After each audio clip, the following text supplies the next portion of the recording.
Hola, ¿qué tal? De nuevo nos encontramos aquí. Hoy lo que vamos a considerar es el reino de Dios. Más específicamente, el reinado de Dios.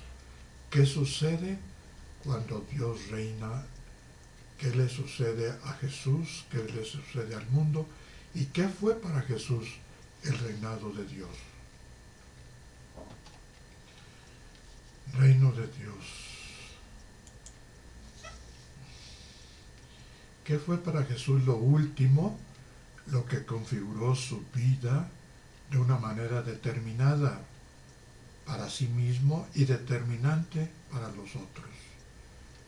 Esto fue el reinado de Dios como lo último, lo que lo implicó, lo que articuló y lo que configuró todo su quehacer humano de Jesús.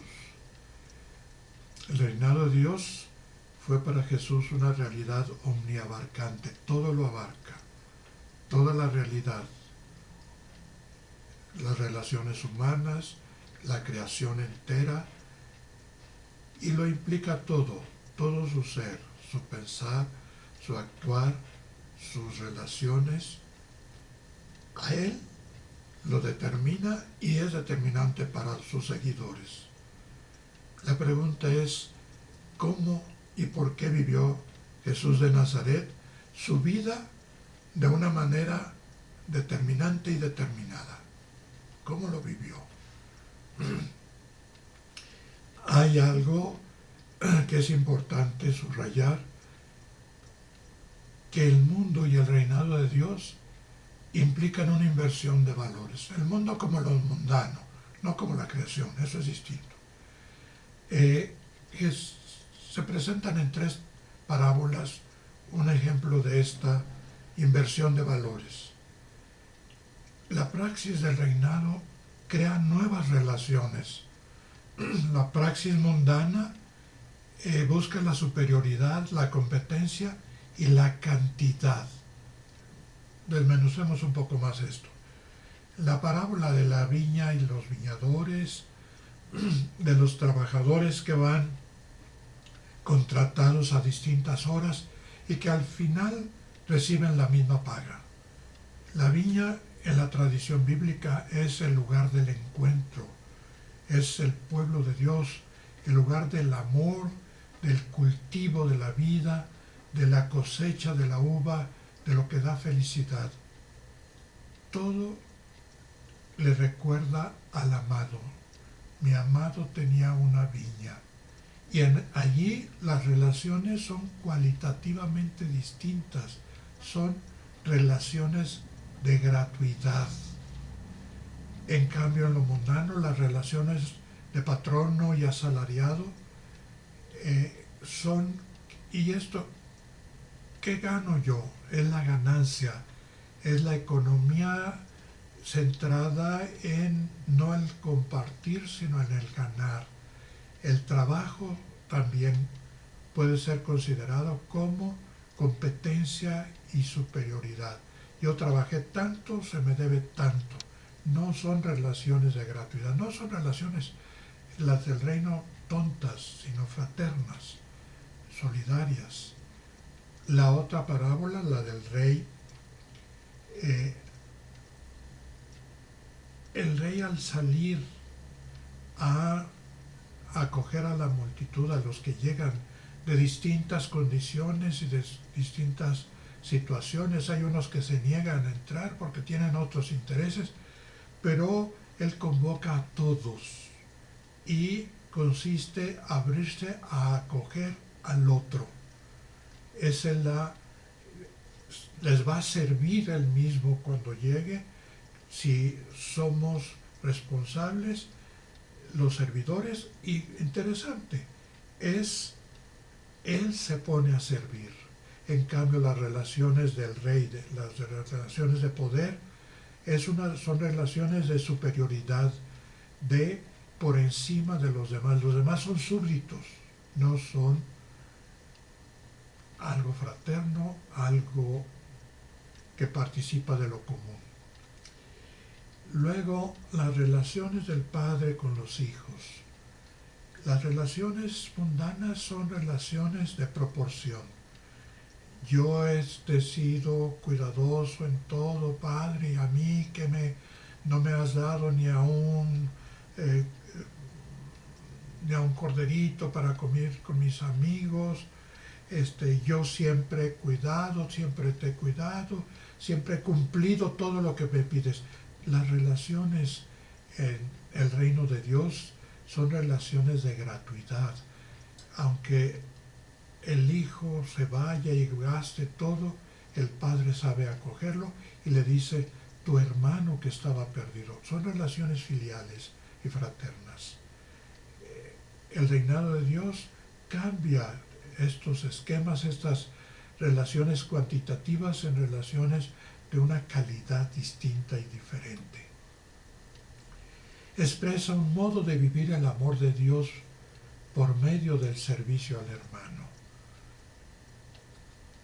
Cristo, con su acción y su doctrina, unió indisolublemente la relación del hombre con Dios y con los demás. ¿Cuál es el mandamiento principal? Amarás al Señor tu Dios y a tu prójimo como a ti mismo. Hay una unión inseparable entre el Padre y los hermanos, entre Dios y los demás hombres y mujeres. Solo por medio del otro, que es nuestro hermano, la fraternidad, el otro, la otra, podemos encontrar a Dios como hijos. La filiación, si no se realiza por medio, ya les decía, a tu prójimo como a ti mismo, en eso encontrarán y en eso conocerán que son mis seguidores, en que se amen unos a otros como mi Padre me ha amado a mí mismo. El documento de la justicia en el mundo, elaborado por los obispos en el sínodo de 1971, señala esto de una manera muy bonita. Cristo vivió su existencia en el mundo como una donación radical de sí mismo a Dios para la salvación y la liberación de los seres humanos.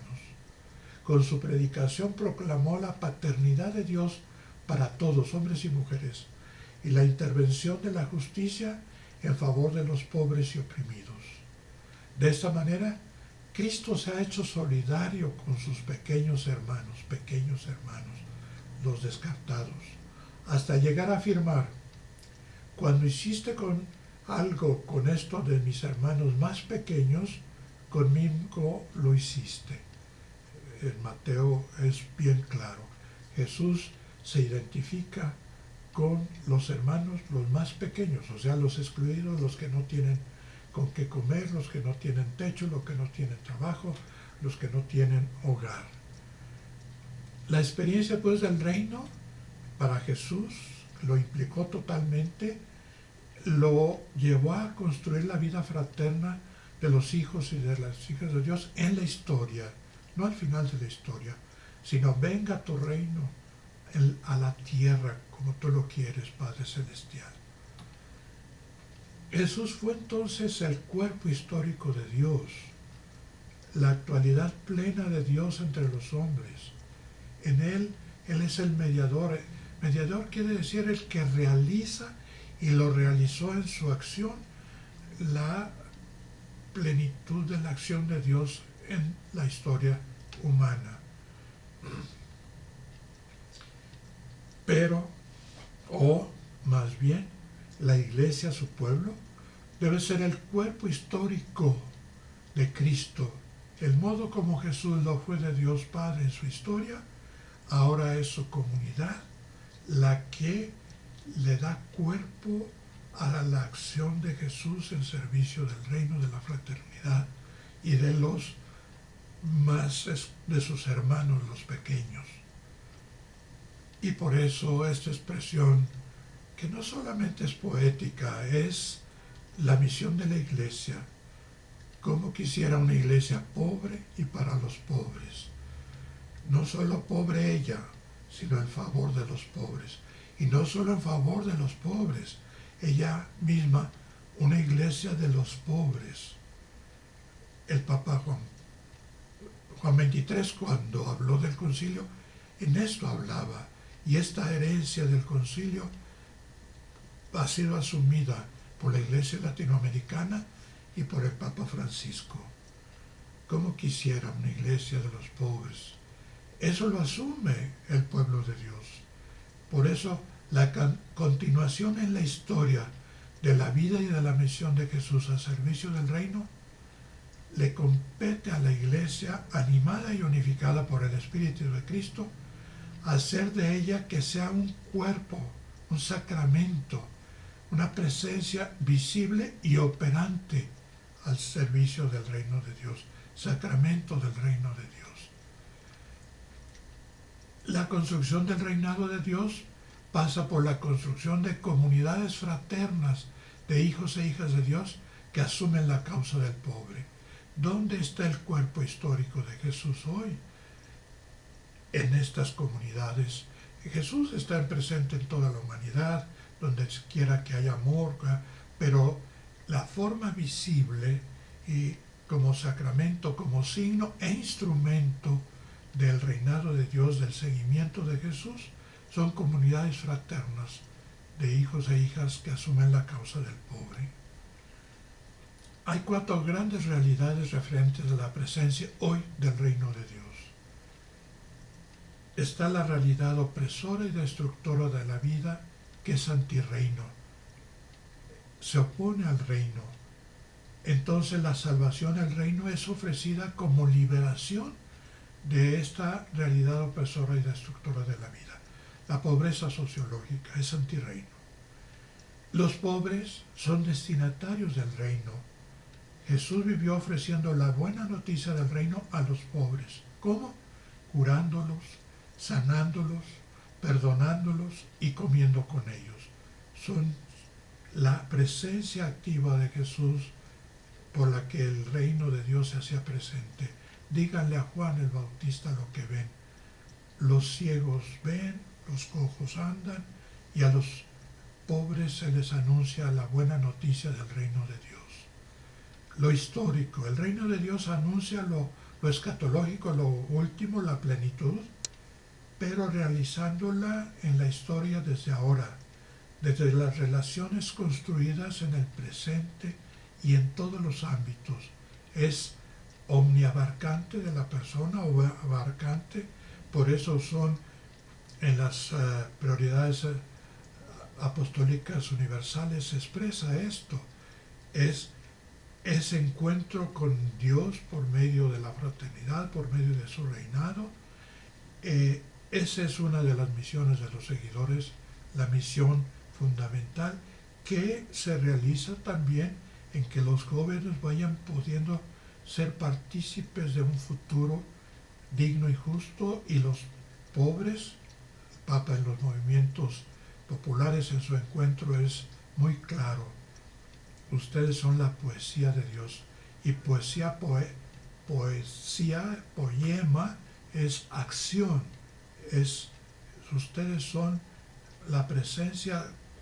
El Papa Pablo VI, cuando se reunió con los campesinos de Colombia, cuando fue a Medellín, él decía: vengo a venerar en ustedes la presencia de Jesús. Se dirigía a los campesinos pobres. Lo histórico, Jesús vive en un pueblo pobre y hace presente con sus actividades el amor de Dios que favorece al marginado, al oprimido. Hoy se cumplen estas profecías que acaban de escuchar. El Espíritu del Señor sobre mí me ha enviado a esto. Hay una reciprocidad histórica entre el pueblo de Dios y el reino de Dios. Hay una clara implicación del reino con la pertenencia a un pueblo histórico que en América Latina es un pueblo pobre y crucificado. Jesús se identifica con ellos.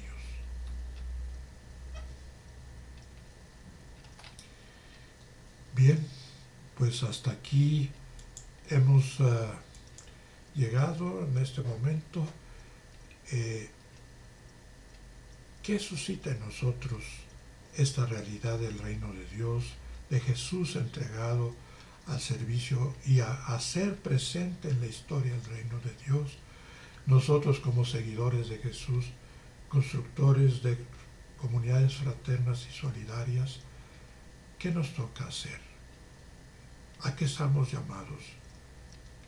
Estamos abiertos a que implique todo nuestro ser, nuestras relaciones, nuestros quereres, nuestros deseos, nuestras acciones, como personas, como comunidad. Esto es lo que el Señor nos invita